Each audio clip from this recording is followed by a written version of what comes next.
Interested আছি, তো আমার জনরাটা বেসিক্যালি হচ্ছে গ্রামার। যেমন শরীফ ভাই উনি আইএলটিএস এক্সপার্ট, উনি academic expert. For the last 20 years basically grammar নিয়ে কাজ করে। গ্রামার নিয়ে কাজ করার কারণে আমাদের ক্লাস 1 থেকে 2 3 থেকে শুরু করে মাস্টার পর্যন্ত বিসিএস পর্যন্ত আমাদের গ্রামার ক্লাস নিতে হয়েছে। তো গ্রামাটিক্যাল ইনস্ট্রাকশনগুলো আমি শুরু করছি মেটাফর বেসড গ্রামার ইনস্ট্রাকশন। তো আমি ঠিক করলাম যে গ্রামারটা আমরা কেন বুঝি, টিপিক্যাল যে গ্রামাটিক্যাল যে ট্র্যাডিশনাল যে মেথডগুলো ওয়ে অফ টিচিং আছে ওইভাবে গেলে দেখা আমাকে ভালো বুঝি না। তো আমি চেষ্টা করলাম যে আসলে মেটাফরিক কোনো ধরনের টার্ম ইউজ করে যদি পড়া যায় তাহলে কেমন হয়। আমি এটা করেছি, আই গট দ্য রেজাল্ট, এবং ওইটার উপরে আসলে বেসিকটা মার্কিং এটা করব। কেন তো বেশি সময় লাগে না।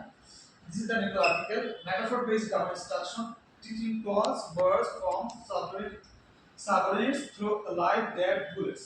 জীবিত, মৃত এবং বুলেট এই তিনটা শব্দের মাধ্যমে আমি তাদেরকে subordinate clause, finite verb, non finite verb এগুলো আমি কনসেপ্টটা ক্লিয়ার করি। যখন আমি টার্মগুলো ইউজ করার কারণে তারা ব্রেইনটাকে কগনিটিভ প্রেশার করা যায়। আমি যখন বলি যে মৃত বাক্য